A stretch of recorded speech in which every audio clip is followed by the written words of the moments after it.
जय जोहार। इतनी धीमी आवाज में बोलोगे तो हो गया कल्याण तुम्हारा। जय जोहार। जय छत्तीसगढ़। छत्तीसगढ़िया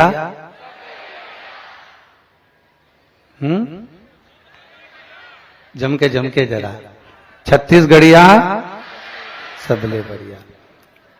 मंच पर विराजमान परम पूज्य संत शिरोमणि महामंडलेश्वर संत साधु सन्यासी तपस्वी साधक उपासक सभी राजिम कुंभ में पधारे पवित्र संतों के पवित्र मन में विराजमान पवित्र राम जी के चरणों को और उनके पावन चरणों को दंडवत प्रणाम करता हूं। मंच पर विराजमान माननीय मुख्यमंत्री जी, मंच पर विराजमान सभी प्रशासनिक अधिकारी जी, मंत्रिमंडल से श्री ब्रजमोहन अग्रवाल जी जो लगातार पूज्य गुरुदेव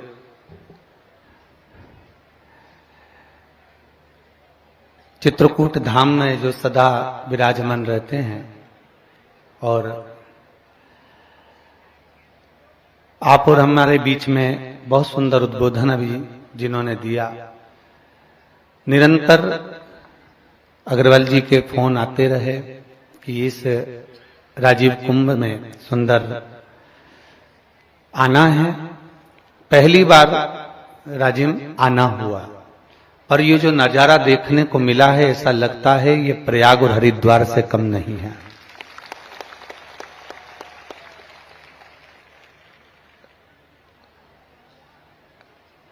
यहां आने पर कहा गया कि शिव जी विराजमान हैं, राजीव लोचन जी विराजमान हैं, भगवान राघव जी का एक स्वरूप सदा आनंद के साथ विराजमान है। पर इस भूमि पर चरण रखते से ही ऐसा लगता है कि केवल एक शंकर नहीं, राजिम के पूरे कंकर कंकर में शंकर बसा हुआ है। जिस भूमि पर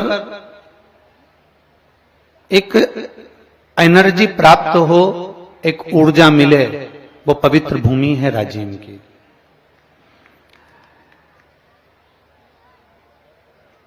मैं यहां पर बहुत सारे पत्रकार बंधु, बहुत सारी सोशल मीडिया वाले विराजमान हैं। श्री ब्रजमोहन अग्रवाल जी ने तो एक बीड़ा उठाया था कि इस छत्तीसगढ़ की पवित्र भूमि पर संतों का आगमन हो और संत यहां पर आए, त्रिवेणी का स्नान करें, राघव जी के दर्शन करें, राजीव लोचन जी के दर्शन करें, कुलेश्वर महादेव के सुंदर अभिषेक दर्शन करें। पर इसमें इस कुंभ को, राजिम के इस कुंभ को पूरे विश्व में, पूरे भारत में पहुंचाने वाली ये पत्रकार जन और सोशल मीडिया है जिन्होंने इसको इतना सिद्ध कर दिया, इतना आनंदित कर दिया कि राजिम कुंभ आज जनमानस में केवल एक छत्तीसगढ़ का ही कुंभ नहीं है। ये प्रत्येक प्रदेश के एक एक जनमानस के हृदय में राजिम का कुंभ बसा हुआ है और आज नहीं तो कल प्रत्येक प्रदेश से राजिम कुंभ में भक्तों का आगमन होगा और यहां आकर वो दर्शन करेंगे, स्नान करेंगे और यहां पूजन करेंगे। ये पवित्र जितने 12 ज्योतिर्लिंग प्रसिद्ध हैं, जितने 12 ज्योतिर्लिंग में मेरे भगवान शंकर की ज्योति विराजमान है, ऐसी ही ज्योति को माता जानकी जी ने जब भगवान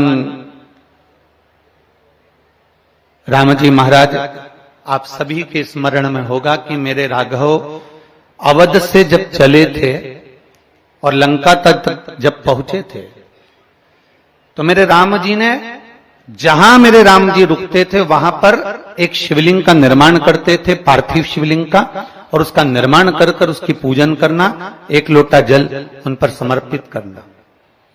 शायद आपके स्मरण में नहीं होगा कि राम जी का एक संकल्प अयोध्या से बहुत भारी था।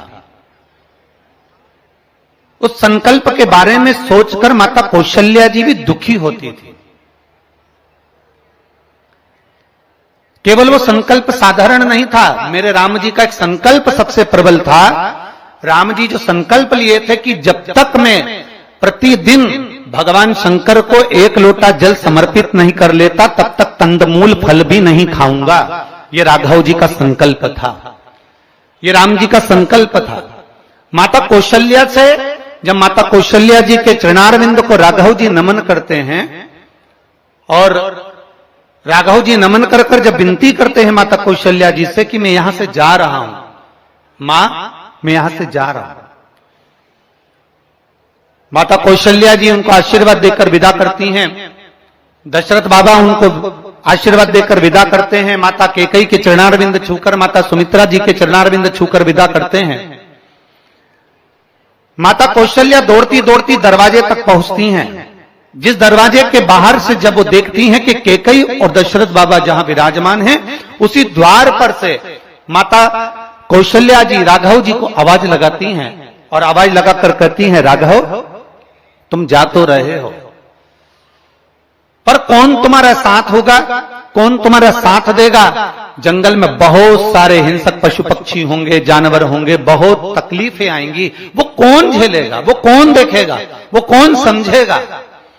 तब मेरे राघव जी ने माता के हृदय को जानकर कहा, मां यहां से जाते हुए अवध की मिट्टी को साथ लेकर जा रहा हूं, अयोध्या की मिट्टी को मैं साथ लेकर जा रहा हूं, और ये अयोध्या की मिट्टी मेरे साथ में है, और मां केवल ये मिट्टी मेरे साथ में इसलिए लेकर जा रहा हूं कि मैं वापिस आऊंगा ना, इस अवध की मिट्टी को लेकर, तो ये निश्चित है जितनी मिट्टी में लेकर जा रहा हूं उसके एक एक कण में शंकर बसा हुआ है, और मुझे स्मरण दिलाती रहेगी कि मुझे जहां रुकना है उस स्थान पर रुककर मैं एक पार्थिव शिवलिंग का निर्माण करूं और उसकी आराधना करूं, पूजन करूं, अर्चना करूं। अवध से राम जी चले और लंका तक पहुंचे, उस बीच में आप राम पथगमन बनाया गया है भारत की सरकार द्वारा, और भारतीय सरकार के द्वारा जो राम पथगमन बनाया गया, बड़ा सुंदर राम पथगमन बनाया गया।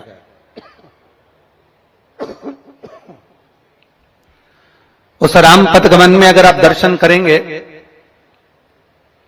राम पथगमन को अगर आप देखेंगे, पूरे राम पथगमन में जितने राम जी के मंदिर नहीं हैं, पूरे राम पथगमन में जितने भगवान राम के मंदिर नहीं हैं, उतने पूरे राम पथगमन में मेरे ओघड़दानी शंकर के मंदिर हैं, क्योंकि जहां राम जी रुकते थे वहां शंकर जी की स्थापना करते थे, शिव जी की स्थापना करते थे।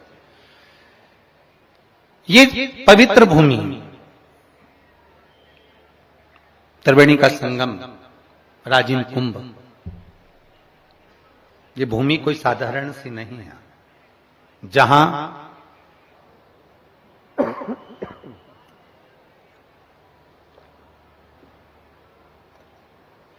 जहां पर माता जानकी स्वयं भगवान शंकर के शिवलिंग का निर्माण करती हैं, और आज भी वो शिवलिंग कुलेश्वर महादेव के नाम से विख्यात हुआ है और इस राजिम के पवित्र भूमि पर विराजमान है। ये कुलेश्वर महादेव की भूमि हो, 12 ज्योतिर्लिंग की भूमि हो, आपके घर में जो शिवलिंग विराजमान है उस शिवलिंग की आप दर्शन करते हो, प्रत्येक शिवलिंग का दर्शन ये हमको बताता है कि हर समस्या का हल, जम के जरा बोलो, जम के, सारी समस्या का हल बोल बम का नारा है। इतना धीमा बोलोगे तो कल्याण तुम्हारा है, जरा जम के बोलो, बोल बम का नारा है। सारी समस्या का हल एक लोटा जल। प्रत्येक शिव मंदिर ये दर्शाता है कि जो आएगा मेरे इस, जैसे एक कहते हैं कि डीपी होती है और डीपी में जरा सा भी हाथ छुआ जाता है तो करंट लग जाता है। शिव महापुराण के विद्येश्वर संहिता कहती है भगवान शंकर का जहां शिवलिंग विराजमान है उस शिवलिंग पर जब हम जल समर्पित करते हैं, उसका जल चढ़ाते समय हमारे हाथ में तांबे का पात्र होता है, एक लोटा होता है, और जल को जब छूता है तो हमारे अंदर एक बल, एक एनर्जी, अपने आप एक ऊर्जा प्राप्त होती है।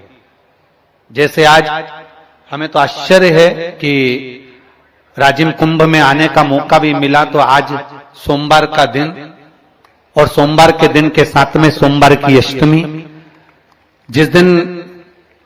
जिस सोमवार की अष्टमी को माता पार्वती जी स्वयं देवी भागवत में वर्णन करती हैं, जिस सोमवार की अष्टमी का वर्णन स्वयं शिव महापुराण में वर्णित है, ऐसी सोमवार की अष्टमी के दिन आपको और हमको भगवान शंकर का गुणगान करने का सौभाग्य मिला और इतने संतों का दर्शन करने का सौभाग्य मिला, वो भी राजिम कुंभ के अंतर्गत। आप और हम आज सौभाग्यशाली, बड़ा भाग्य है आपका और हमारा जो इस पवित्र भूमि पर बैठकर हम शिव चर्चा कर रहे हैं, भगवान शंकर को स्मरण कर रहे हैं। इस पवित्र भूमि का जो एक अलौकिक दर्शन है, सबने अपना भाव व्यक्त किया। 5 वर्ष से राजिम कुंभ ठीक तरह से नहीं हो पाया, क्योंकि 5 वर्ष से कोरोना था। 5 वर्ष से जम के बोलो, कोरोना था, इसलिए तुम भी मुंह पे पट्टी बांध के बैठे थे और जितने आने वाले थे वो भी मुंह पर पट्टी बांध कर बैठे थे। कोई बोल नहीं पा रहा था और नजदीक कोई जा नहीं सकता था क्योंकि छूने की बीमारी थी, इसलिए कोई बोल पाया नहीं, पास में कोई जाकर बोला नहीं। पर आज जो मौका मिला है, अवध में राम जी विराजमान हुए, अयोध्या में राम जी विराजमान हुए, और छत्तीसगढ़, मध्य प्रदेश, राजस्थान और भी प्रदेशों में राम जी ने अपना बैठते से ही अपने वालों को बिठा दिया, जो उनके वाले थे उनको बिठाया। अब उनको महसूस होने लगा कि अब हमारी भारत की भूमि पर प्रत्येक प्रदेश में भगवत भजन होगा, नाम स्मरण होगा, कीर्तन होगा, मंत्र जाप होगा, और किसी मंदिर में जाने से किसी को रोका नहीं जाएगा। क्योंकि अभी तक जो स्थिति बन रही थी, जब तक अवध में राम नहीं बैठे थे, अयोध्या में राम नहीं बैठे थे, जब तक चल रहा था लोगों का भाव, मंदिर के दरवाजे बंद कर कर दूसरे दरवाजों को खोल दिया गया था कि आप अन्य धर्म में प्रवेश करें, आप अन्य धर्म में जाएं। जैसे पूज्य महामंडलेश्वर स्वामी जी ने बहुत सुंदर वर्णन करा कि उस समय पर लोगों को एक स्थान नियुक्त कर कर भेजा जा रहा था कि आप वहां जाएं और अपने धर्म को, सनातन धर्म को छोड़ें और दूसरे धर्म में प्रवेश करें। पर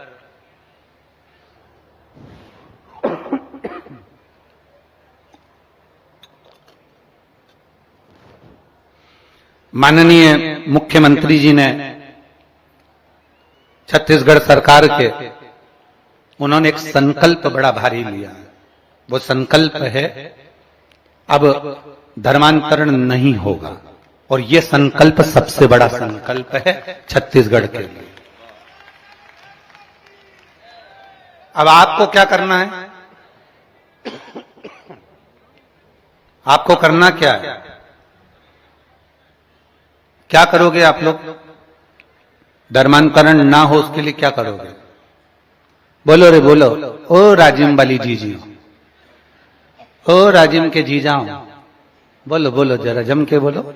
धर्मांतरण ना हो उसके लिए क्या करोगे? तुम क्या करोगे? प्रशासन तो जो करेगा करेगा, जो प्रशासन को करना है, जो करना है उनको वो करेंगे। आप क्या करोगे? बस यही होना चाहिए। जय जय श्री राम। आपको एक काम करना है, धर्मांतरण ना हो उसके लिए, जैसे अभी दीदी बोल रही थी माइक पर, सुंदर उन्होंने वर्णन किया कि हमारे छत्तीसगढ़ में तालाब हैं, नदियां हैं, बावड़ियां हैं, उसके किनारे पर पीपल का पेड़ है और पीपल के पेड़ के नीचे पिपलेश्वर महादेव हैं, भगवान शंकर बैठे। अभी तक उन शंकर के पास में कोई नहीं जाता था। अब शिवजी का ऐसा कोई मंदिर नहीं है जिसमें भगवान शंकर के पास भक्त नहीं है। सबसे व्यस्त देवता आज के जमाने में एक ही है, वो कौन? देव अधिदेव महादेव। माताएं जब शंकर जी के पास पहुंचती हैं तो वो अपने पिता को जानकर जाती हैं कि ये मेरे पिताजी हैं, इसलिए लोग लोटा लेकर खड़े रहते हैं, कब हटेगी, कब डालूं, कब सरकेगी और कब मैं शिव जी को जल चढ़ाऊं। पर जैसा एक विश्वास शंकर के प्रति जागृत हुआ है, अपने गांव में, अपने नगर में, अपने क्षेत्र में, अपने खेड़े में, अपने मोहल्ले में, अपनी सोसाइटी में, आपको एक काम करना है कि हमारे जितने शिवालय हैं, जितने मंदिर हैं, आसपास वालों को भी ये प्रेरणा देना है कि आपको शंकर के मंदिर में एक लोटा जल चढ़ाने के लिए जाना है, मंदिर में आरती के समय पहुंचना है और भगवत भजन में लगना है। हमें आडंबर नहीं करना, हमें दिखावा नहीं करना, हमें अंधविश्वास की ओर नहीं जाना, हमें तो केवल देवाधिदेव महादेव की भक्ति करना है, राम जी की भक्ति करना है, कृष्ण की भक्ति करना है। हमें आडंबर की ओर नहीं जाना, हमें किसी से कोई मतलब नहीं कौन क्या कर रहा है, पर हमें अपने सनातन धर्म को बचाने के लिए, धर्मांतरण को रोकने के लिए मंदिर, देवालय, शिवालय तक आपको और हमको जाना है और दूसरे को भी पहुंचाना है। एक लोटा जल समर्पित करने के लिए जाना। और इस राजिम कुंभ के पवित्र प्रांगण में जो आज आपने हमें आमंत्रित करा, उसके लिए मैं माननीय मुख्यमंत्री जी का, माननीय पर्यटन मंत्री जी का और सभी अतिथि जो यहां मंच पर विराजमान हैं, साधु संत और प्रशासनिक अधिकारियों का बहुत बहुत धन्यवाद करता हूं, जिन्होंने मुझे इस राजिम कुंभ का दर्शन करने के लिए, राजीव लोचन जी का दर्शन करने बुलाया, भगवान शिव का दर्शन करने के लिए बुलाया। आज कहीं मेरे भाग्य होंगे और कुछ भोलेनाथ ने इस किस्मत में बहुत अच्छा लिखा होगा, जो आज सोमवार की अष्टमी के दिन मुझे कुलेश्वर महादेव जी का दर्शन मिलेगा और मेरा भाग्य खुलेगा, बाबा का ये दर्शन हमें प्राप्त होगा। खूब सुंदर जगह है। अभी हम राजीव लोचन जी के दर्शन कर रहे थे, भगवान राजीव जी के, भगवान, तो उस समय पर भगवान रघुनाथ जी के दर्शन करते समय पर विद्वत जन, ब्राह्मण जन कह रहे थे कि कुंभ भरा गया है, कुंभ का दर्शन आप करिए महाराज जी, पर एक बार ऐसा प्रयास करो कि यहां पर भी शिव महापुराण का कुंभ भरा है। ऐसा प्रयास राजीव कुंभ की धरा पर हो। हम भी प्रयास करेंगे जितना जल्दी हो सके। भगवान देवाधिदेव महादेव की पवित्र कथा जब भोलेनाथ जी ने भक्त को पहुंचाया है, तो भगवान भोलेनाथ भी इस भूमि पर जरूर आनंद के साथ कुलेश्वर महादेव श्रवण करेंगे शिव महापुराण की कथा। आप सबने हमको आमंत्रित करा। भगवान शंकर की यह पवित्र भूमि, देवाधिदेव महादेव की यह पवित्र भूमि है। जैसे श्री ब्रजमोहन अग्रवाल जी ने, माननीय मंत्री जी ने इस राजिम कुंभ की शुरुआत करी है, इसको जनमानस तक पहुंचाने की जवाबदारी आपकी है। आने वाले वर्ष में जब अगला कुंभ भराए तो ऐसा कुंभ भराना चाहिए कि पूरा भारत का हर सनातनी इस कुंभ में आए। ऐसा प्रयास कर कर आप और हम यहां से जाएं। और अपनी वाणी को विराम लेता हूं। बड़े भाव के साथ में आपने जो बुलाकर सम्मान दिया, आदर किया, और इस सुंदर आज सोमवार की अष्टमी के दिन बाबा का दर्शन कराने का, भगवान राजीव लोचन जी का दर्शन कराने का जो आनंदमय भाव प्रकट किया, उसके लिए बहुत बहुत साधुवाद है। आप सभी ने बहुत भाव से सुना, धारण किया।